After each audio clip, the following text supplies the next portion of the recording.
It's Mosey the Must See, and we're going to talk about a few picks from the draft, and we are going to talk about some things to look for from the Cowboys post draft.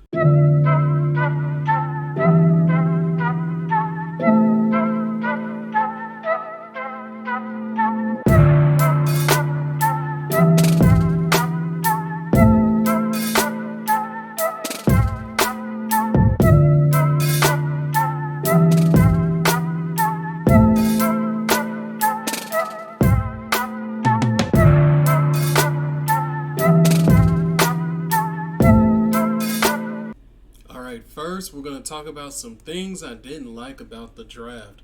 And we're going to start with this pick right here. We're going to talk about Bijan Robinson. He was drafted to the Atlanta Falcons, and I know a lot of people were a big fan of Bijan Robinson. He is a great running back. He's athletic. He moves within small spaces. He has power. He has it all. He's the total package. However, I hate this pick from the Falcons because just why you to me I feel like the Falcons have one of the worst teams in the league. Absolutely don't like their team. Like, I look at a team like the Houston Texans and I'm like, I like the Houston Texans more than I like them. I like the Bears more than I like the Falcons. I just absolutely do not like the Falcons roster. And to me, to go for a running back makes zero sense. Also, I'm a big Texas fan. I'm a big Texas guy. I watch them play all the time. There's a lot of people might hate this take. They're going to hate this take, but there are running backs who completely change college teams. I'll look at Ezekiel Elliott. Well, he didn't completely change them. They're the Buckeyes. The Buckeyes are going to be the Buckeyes. But the way he elevated that squad, Ezekiel Elliott was a monster. If you look at like Saquon Barkley, he had everybody talking about Penn State, and that was after Penn State had been really nobody. I remember back when I was a kid, Penn State was a big threat, and then Penn State just went on this little spree of being a team. Like, they were a decent team as Penn State, but nobody cared about Penn State. But Barkley had people scared of them. Adrian Peterson on OU. I'm talking about people like that who can really just change a franchise. Barkley never did that to me with the Longhorns. So now I'm wondering, why do you get them? Why do you get him? Did I say Barkley? I meant Bijan Robinson never did that with the Longhorns.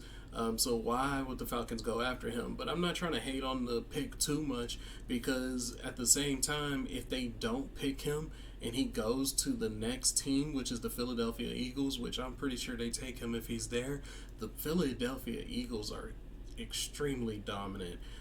This kid goes from suffering with the Falcons to looking like the next coming of O.J. Simpson,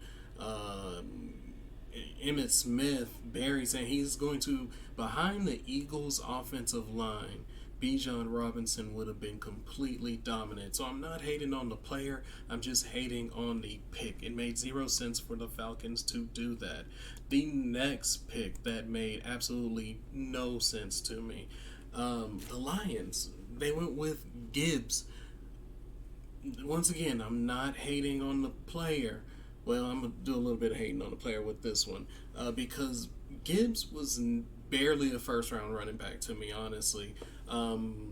He has a lot of talent. He has the 4.3 speed. He has the ability, the catching. He has all that. But yet, if you talk to like a true Alabama fan, person who watched every play, every game, a lot of times they were frustrated with Gibbs. There was a lot of question marks on Gibbs.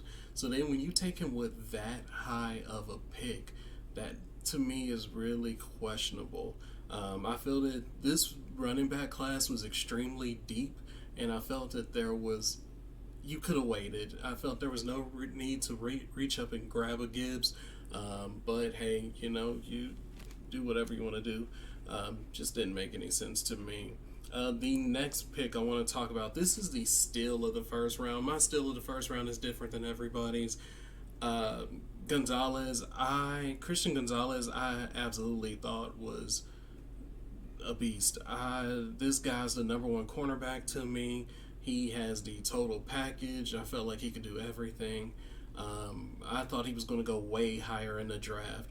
The fact that he fell as low as he did to me is crazy. Um, that it was throwing me off the whole time I'm watching the draft. I'm like, okay, who's gonna take Gonzalez? Who's gonna take Gonzalez? Like that just kept going. I kept thinking that over and over again. So for a team to get him where they did, that was just a ridiculous pickup to me. So great pick because he wasn't even the first cornerback off the board. I probably should have checked that. I believe Banks was the first cornerback off the board. I'll probably talk about it in another video. Now, this one is a very interesting one. I wanted to talk about him because a lot of people were upset with the pick. I'm not going to lie. If you were talking with me during the NFL draft when this pick came up, it's funny because I kept saying Darnell Washington, Darnell Washington. We didn't go Darnell Washington. Now, are there other tight ends that I was like, yeah, we can go with this one. This one, Luke Schoonmaker, was not one that I thought we were going to do. And the reason why is because Cowboys kind of have a profile. And if you followed along with the Cowboys draft, you understand their profile. Luke, I believe, is an older player. I want to say he's 25. He has injury history. And what kind of gave him a name in the draft was his athletic ability. So those were the things, I mean, that was what he was kind of betting on. But at the same time, I always feel like when you kind of are in that mid-20s area, that you're a little bit more past your prime than like a 22-year-old. I feel like a 22-year-old player has more room to grow. So him being more athletic to me, I just kind of was like, because it's not like you're turning on the film and this kid is just like going off and you're like, okay, he's the real deal. Age doesn't matter. It's nothing like that. However, I'm not hating on the pick completely because he is that. He's athletic. He's big. So a big body athlete, as you can see, big body athlete. And as far as the health, we won't be using him as a number one. Ferguson is going to be our number one, and I feel like the world is sleeping on Ferguson. I think Ferguson is an absolutely, if he continues down the path that he was going on, I believe that Ferguson is a good tight end, like a guy who you can kind of. I'm just going to say when fantasy football comes around, I'm going to be looking at Ferguson because if he's going to fall down the boards where I think he will, that's going to be a great value pick. Especially with the way that Dak is going to be probably playing, the offense that we'll be running under Marty Scheimer. I need to check that. But the offense that we'll be running. Oh, and then Mike McCarthy. Mike McCarthy likes to use the run game and the tight ends as well. So Ferguson, I believe, will fit the profile. And then Hendershot, if anybody remembers, Hendershot was making great plays. So this guy will be the third tight end.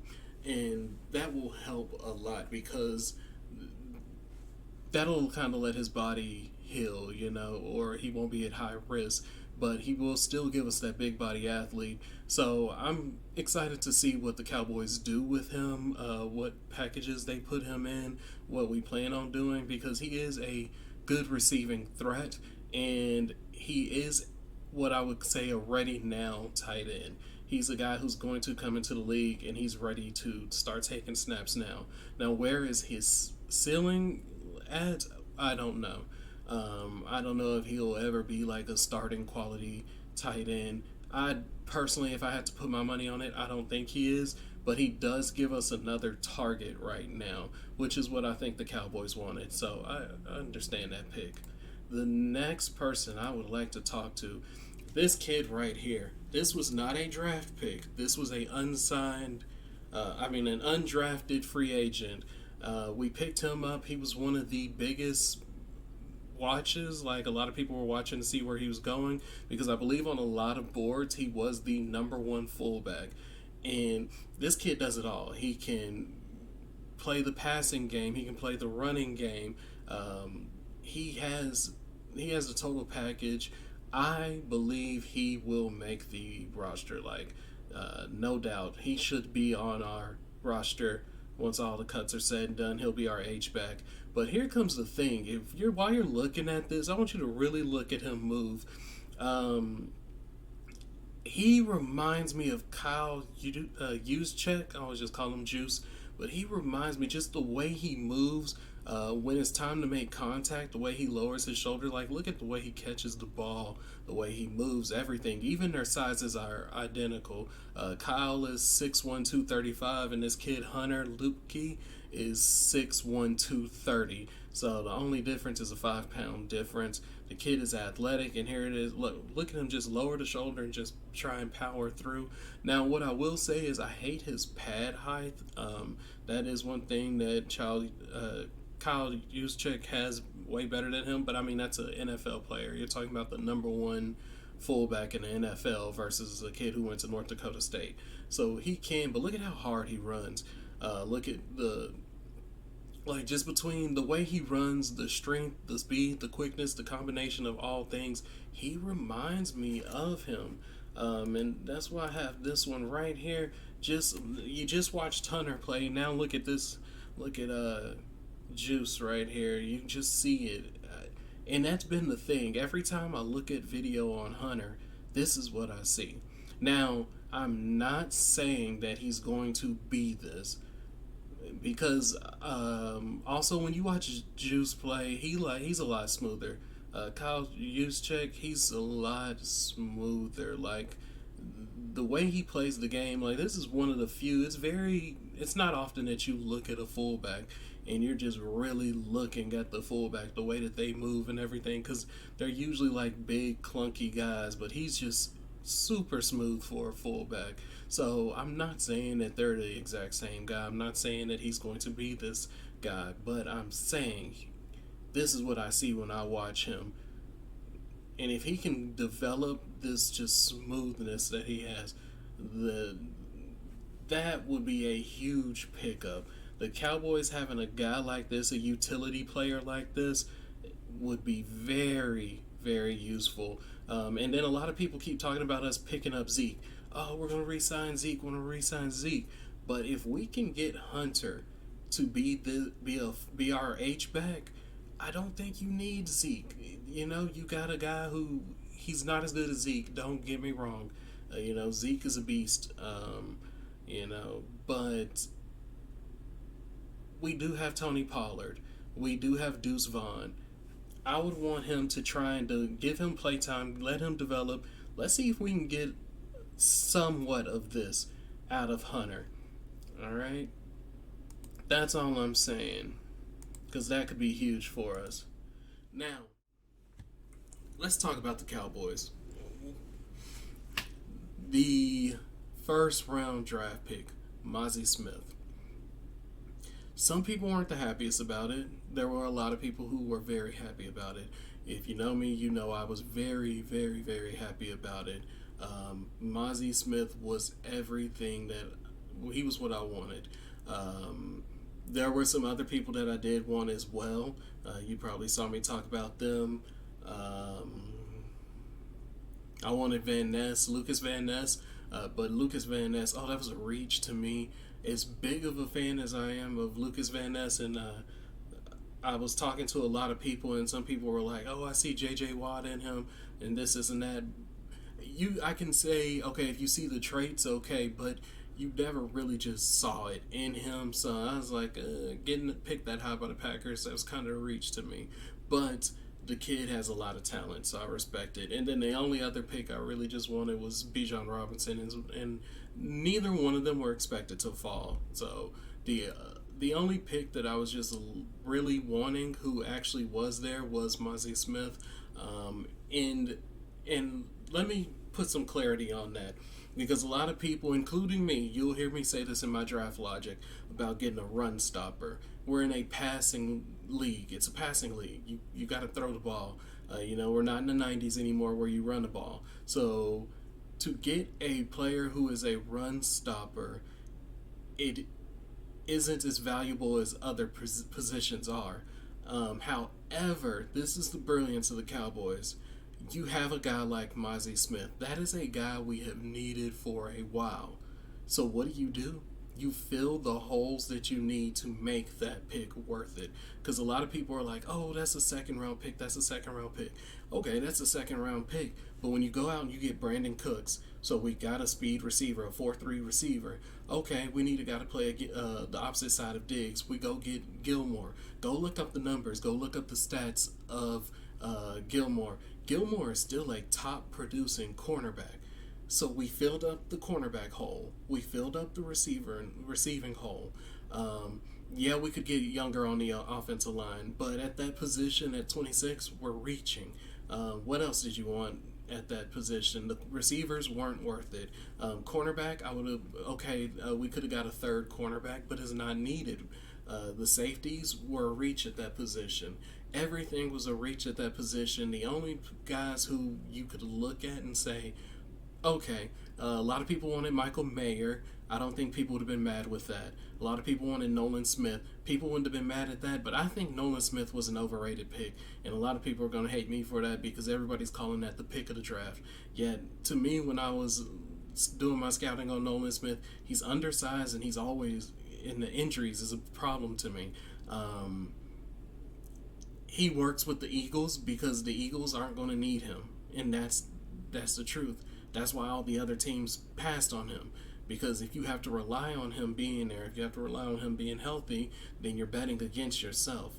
I'll always say don't ask a player to do something they didn't do in college, and that's what you would be asking Nolan Smith to do, is to do something he didn't do in college, and that's be healthy. But the Eagles are loaded. I'm not gonna lie. I'm a Cowboy fan, and I'm saying this: the Eagles are loaded. Nolan Smith can be a rotational player, and that's a very good rotational player. But I don't really think it was worth it. Mozzie Smith gives us the power that we need in the middle, and we've been needing. And power is not everything. Power is not everything. There's been some guys who look like Tarzan, play like Jane. We've seen them all. But if you look at Mozzie, he's different. He's powerful. He's agile. He's explosive. He is fast. He is an athlete. Like, he is a true athlete. He's a guy that clogs holes and will do that day one. We're going to see that from the beginning. Is he going to have stats? I doubt it. Year one, season one, anybody who's not watching the Cowboys, they'll be like, oh, well, what did Mozzie do? Let's check his stats. Okay, you have to watch the games to see what Mozzie's going to do, because you can't expect much from a rookie playing on the line. Sometimes you can get lucky, but a rookie playing on the line, you can't expect the most from them. Mozzie is going to do what Mozzie needs to do year one, and it's not going to be pretty. He's not going to get a bunch of sacks or this and that. He might, don't get me wrong, he possibly could, but we can't expect that. All I expect him to do is to do what we need him to do. And a lot of people are saying, well, then is he worth it? Yes, absolutely, because what we need him to do is take double teams. If you watch him, he demands a double team. I don't care if he's in the NFL now and these are pro players. He's still going to demand a double team. What does that do? DeMarcus Lawrence, Micah Parson, Dorrance Armstrong, Dante Fowler, all those guys who were annoying last year, we didn't have that. But all those guys who were annoying last year are going to be even more free. Oh, but what does that mean? Oh, now we don't have Anthony. Anthony Brown messed up his knee, and I hate to talk bad about him, but Anthony Brown's solid. Don't get me wrong. I feel like he catches a lot of hate because he does get burned at like the worst times, and it's always those times that you remember. But he's not going to be there. It's going to be Stephen Gilmore. We upgraded. So now you got a Gilmore and you got a Diggs. So now you have these guys who were getting to the quarterback at will, and they're protected by cornerbacks who lock down. And then, Bland. Then a nickel, we have Bland. Bland was a rookie last year. And that kid was a great nickel last year for us. Even when we put him on the island on the outside, he did better than I thought he would. Now we saw that he's not an outside guy, but in the nickel, whew. And then at linebacker, we have LVE came back. LVE played great last year. All the struggles he's had, the injuries, everything, played great. We got to see, what's his name?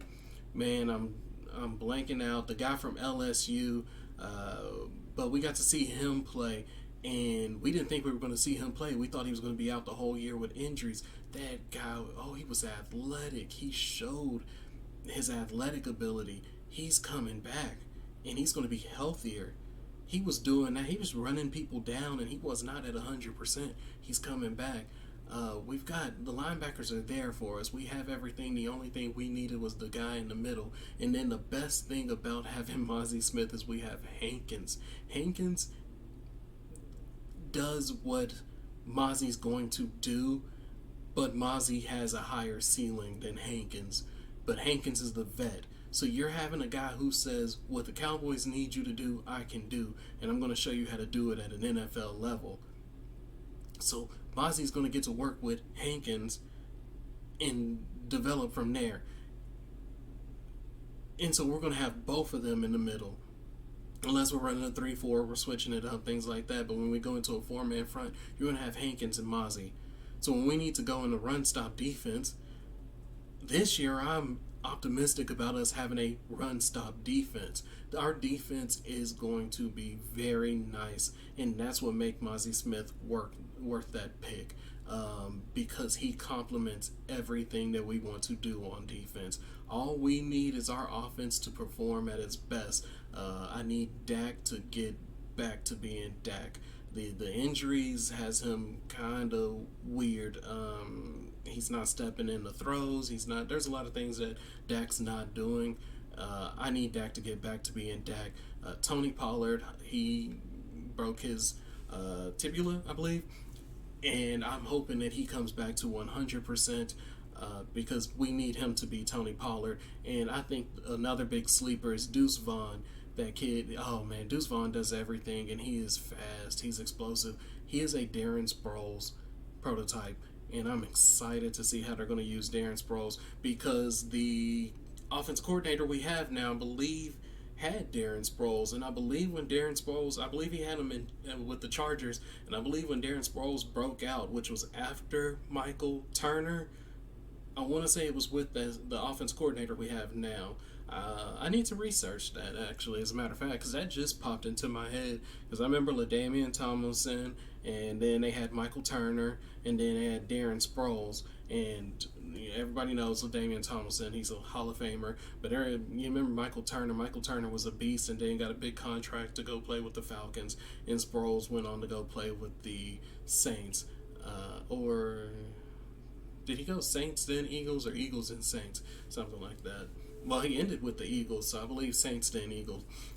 But yeah, he's a Darren Sproles type, and I believe that coach used him. So I'm excited to see what we do there. And then, like I said, we have weapons. Shoemaker wasn't the prettiest pick. I know a lot of people wanted Darnell Washington, because I can't even lie, I kind of wanted Darnell Washington. But from what I understand, is the medicals on Darnell Washington weren't great. So people were worried about that. So that's why so many people were passing on him.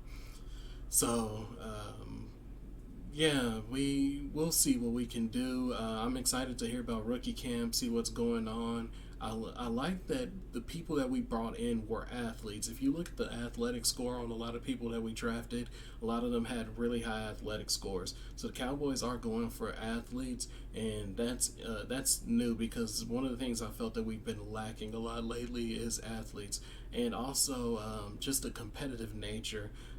I'm ready to see these guys. Somebody like Mozzie Smith is a gym warrior. It's a competitive thing. Micah Parsons to me is I would argue he's the most athletic player in the league, if not top 5. If you talk about a top 5 most athletic players in the league, but not like a backup, so don't give me an Olympic runner who doesn't ever see the field, but like guys who are significant, who get significant play time. I believe Micah Parsons is the top 5 most athletic in the league.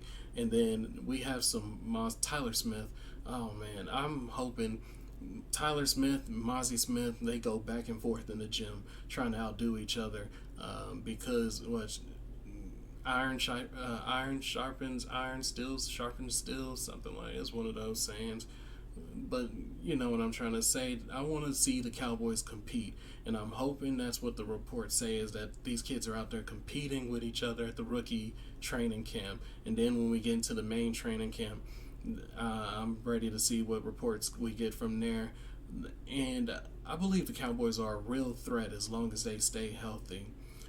But we'll dig more into that a little bit later. That's all I got for today. So if you have anything that you want to say, any opinions like that, please comment. I love talking to everybody about football. It's my hobby. Like, comment, share, subscribe. Later.